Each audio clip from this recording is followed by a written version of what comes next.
Bismillahirrahmanirrahim. Assalamualaikum warahmatullahi wabarakatuh.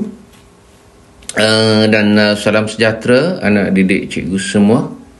Moga semua sihat. Kita teruskan untuk bab 1. Kita masih berada di bab 1 untuk fokus kita yang kedua selepas Tamadun Wang Ho. Bab 1 ini ialah Tamadun Indus, ya. Terus saja tanpa membuang masa, kita lihat dua tajuk yang sepatutnya kita cuba kuasai berkaitan dengan Tamadun Indus. Soalannya berbunyi, jelaskan ciri-ciri bandar terancang Mohenjo-daro dan Harappa. Anak-anak perlu ambil perhatian, ya. Ada kemungkinan perkataan Tamadun Indus itu pun tidak akan disebut dalam soalan. Ada juga kemungkinan soalan terus bertanya tentang Mohenjo-daro dan Harappa. Serentak dengan itu, kita perlu tahu bahawa Mohenjo-daro Harappa itu terletak di Tamadun Indus. Terus saja soalannya. Yang pertama, jelaskan ciri-ciri bandar terancang Mohenjo-daro dan Harappa. Okey. Skrip jawapan yang cikgu cadangkan ialah buka kurungan. Bandar Mohenjo-daro dan Harappa terbagi kepada dua bahagian. Pada pandangan cikgu, dua bahagian sudah boleh dapat markah. Bandar ini dikelilingi oleh tembok. Tembok juga boleh dapat markah. Bahagian utama merupakan pusat pentadbiran dan keagamaan yang menempatkan bangunan pentadbiran, tempat mandi awam yang digunakan untuk upacara ritual dan menyimpan hasil pertanian. Di sini beberapa isi boleh diberi. Bahagian utama itu sendiri boleh dapat 1. Pentadbiran boleh dapat 1. Keagamaan boleh dapat 1. Seterusnya, yang ini menempatkan bangunan pentadbiran, tempat mandi awam yang digunakan untuk upacara ritual. Cikgu hanya sedia beri untuk mandi awam sebab pentadbiran ini tadi kita dah beri. Okey. Dan upacara ritual kita pun cikgu tidak berhajat untuk beri sebab ada kesamaan antara ritual dan keagamaan. Tetapi menyimpan hasil pertanian boleh. Okey. Walau bagaimanapun, jika anak-anak tidak boleh ingat, tidak ada masalah. Sekurang-kurangnya anak-anak kalau boleh ingat tentang perkataan utama, pentadbiran, keagamaan sudah memadai. Jika anak-anak pelajar semua sukar untuk ingat begitu banyak, ya. Okey. Bahagian kedua, cikgu juga berpandangan boleh dapat markah. Bahagian kedua ini adalah kawasan yang menempatkan perumahan. Okey, perumahan boleh dapat 1 lagi markah. Jangan bimbang, sebab isi terlalu banyak, ya. Bandar di sini berasaskan blok-blok segi empat boleh beri 1. Setiap blok dipisahkan oleh jalan raya lurus, jalan raya 1 yang bersambung antara satu sama lain. Bandar ini lengkap dengan sistem kumbahan 1 markah. Bandar ini dihubungkan dengan sungai sebagai alat perhubungan. Sungai cikgu beri 1 markah. Mari kita cuba lihat kembali isi-isinya. Okey, yang pertama 2 bahagian, yang kedua tembok, yang ketiga utama, yang keempat pentadbiran, yang kelima keagamaan, yang keenam tempat mandi awam, 7 menyimpan hasil pertanian, 8 kedua, 9 perumahan, 10 segi empat, 11 jalan raya, 12 kumbahan, 13 sungai. Jadi banyak sebenarnya isi. Anak-anak boleh carilah 8 markah yang boleh diingat dengan mudah oleh anak-anak sendiri. Dengan andaian ini soalan yang ditanya dalam esei 8 markah, itu andaian kita. Apatah lagi kalau soalan struktur 4 markah, tidak ada masalah bagi soalan ini sepatutnya. Soalan kedua yang cikgu cadangkan untuk kita fahami tentang tamadun Indus ialah mengapa masyarakat tamadun Indus mampu membina bandar terancang Mohenjo-daro dan Harappa. Suka juga cikgu ingat ada kemungkinan perkataan Indus pun tidak disebutkan. Jadi anak-anak perlu tahu kalau ditanya mengapakah Mohenjo-daro, bandar Mohenjo-daro dan Harappa mampu dibina oleh penduduknya atau masyarakatnya. Jadi bersedialah ini berkaitan Mohenjo-daro Harappa. Kita semak jawapannya, skrip jawapan yang dicadangkan. Masyarakat tamadun Indus mampu membina bandar terancang Mohenjo-daro dan Harappa kerana mempunyai kepakaran dari sudut letak bandar, 1 markah di sini, dan dari sudut pengisiannya. Bermaksud lokasi strategik, masyarakat Indus pintar mencari dan mereka juga pintar bijak untuk mengisi bandar tersebut, seperti di atas dengan jalan rayanya, dengan perumahannya. Mereka juga mempunyai pemahaman tentang matematik 1 markah, mereka turut maju dalam ilmu geometri, 1 markah untuk geometri. Bila dalam situasi contoh begini, 1 contoh sajalah untuk kita beri. Masyarakat Indus mampu membina bandar tersebut kerana mempunyai bahan binaan bermutu. Bermutu 1 markah. Mereka tidak hanya bergantung kepada panas matahari membuat batu bata. Matahari, cikgu bagi 1.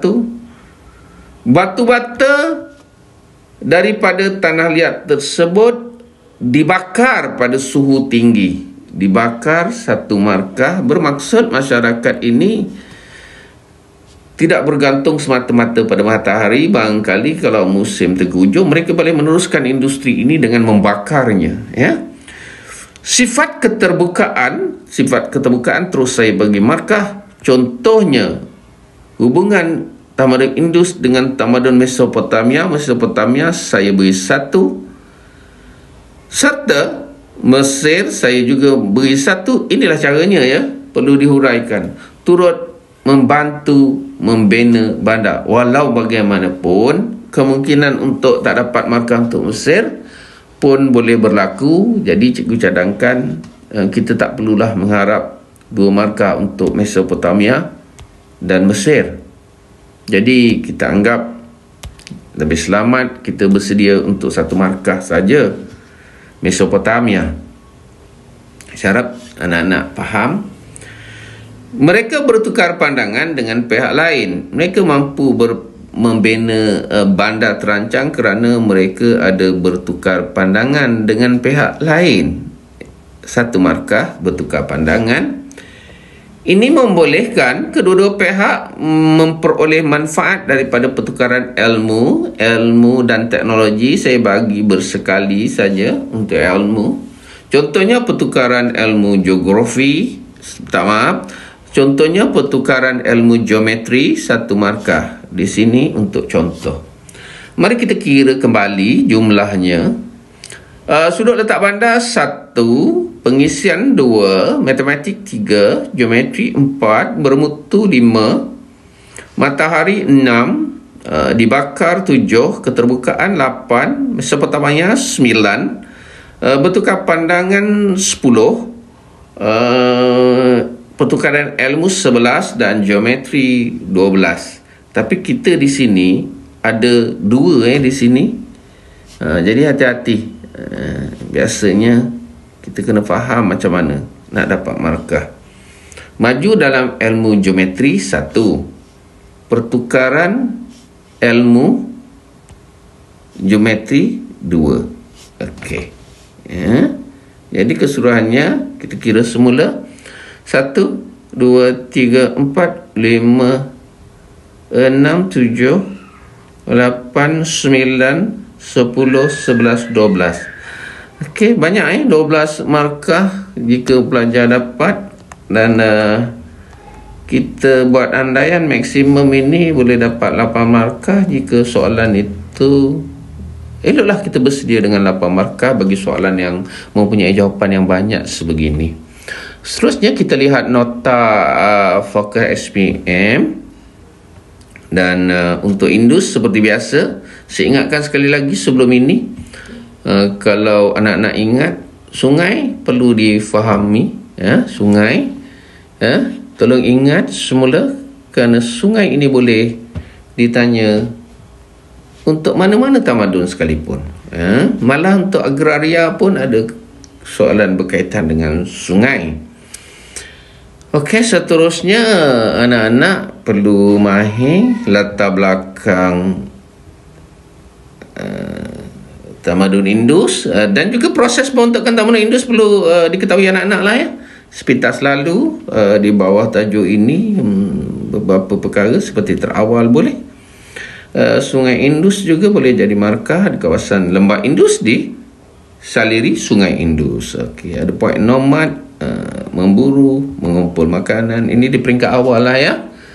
So okey, lain-lain tidak banyak berbanding dengan Wang Ho berkaitan dengan Indus. Kemudian yang lain ada pertempatan kekal, dan anak-anak boleh buat bacaan sendiri.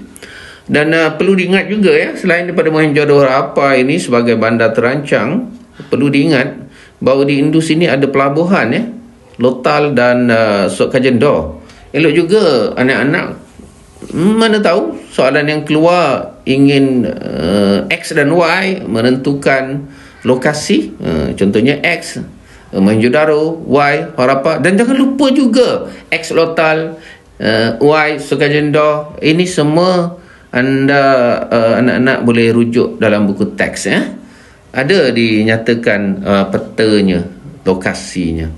Bagi bandar terancang, sebagaimana kita dah jawab tadi, anak-anak perlu carilah, isi terlalu banyak ya.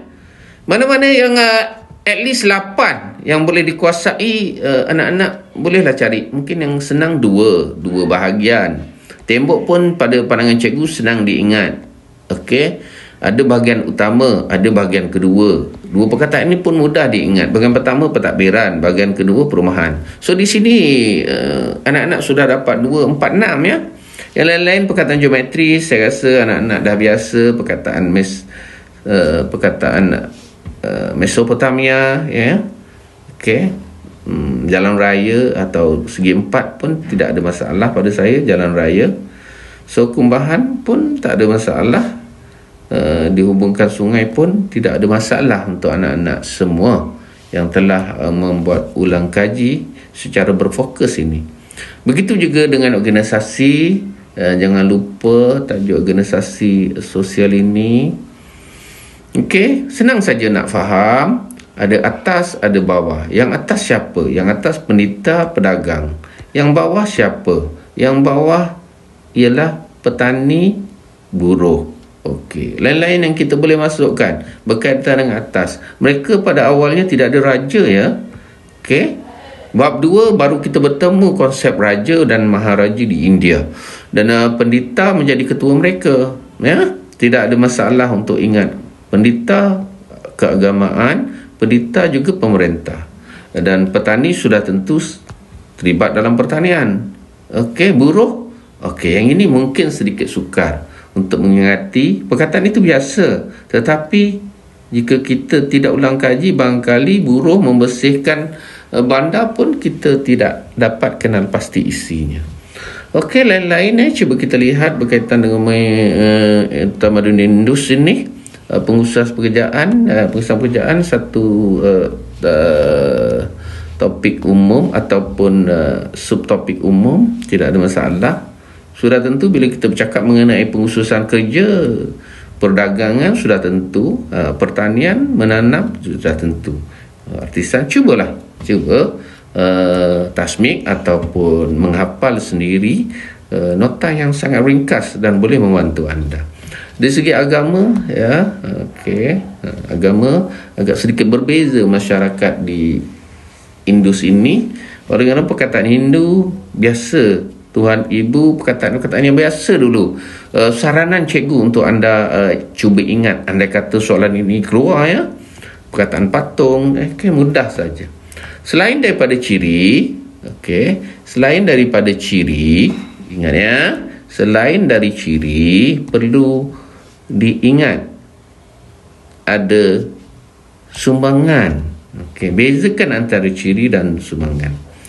Untuk sumbangan tadi kita dah banyak bincang. Antara sumbangan terbesar tamadun Indus kita dah bincang tadi, iaitu perancangan bandar. Soalan yang kita bincangkan tadi, kenapa mereka mampu membina bandar terancang? Kerana kepakaran mereka. Kepakaran pertama menentukan sudut letak bandar. Mereka juga pakar dalam mengisi bandar itu. Pemahaman mereka faham tentang ilmu geometri, kesenian matematik. Carilah yang paling senang untuk diingat. Begitu juga dengan ilmu pembinaan atau perkataan seni bina boleh diguna. Cikgu dah jelaskan tentang konsep batu bata. Mereka bukan saja menggunakan panas matahari, tetapi kemampuan mereka yang istimewa ialah kemampuan mereka membakar sendiri tanah liat pada suhu tinggi. Dan keterbukaan pun tadi kita dah bincangkan.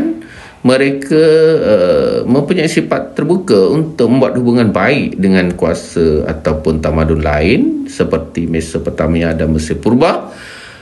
Dari itu mereka bertukar pandangan, keuntungannya, manfaatnya banyak, dan mereka boleh bertukar ilmu, bertukar teknologi. Sekian, itu saja untuk tutorial 2. Bertemu lagi dalam tutorial 3 untuk bab 2 tingkatan 4 dari aspek ekonomi.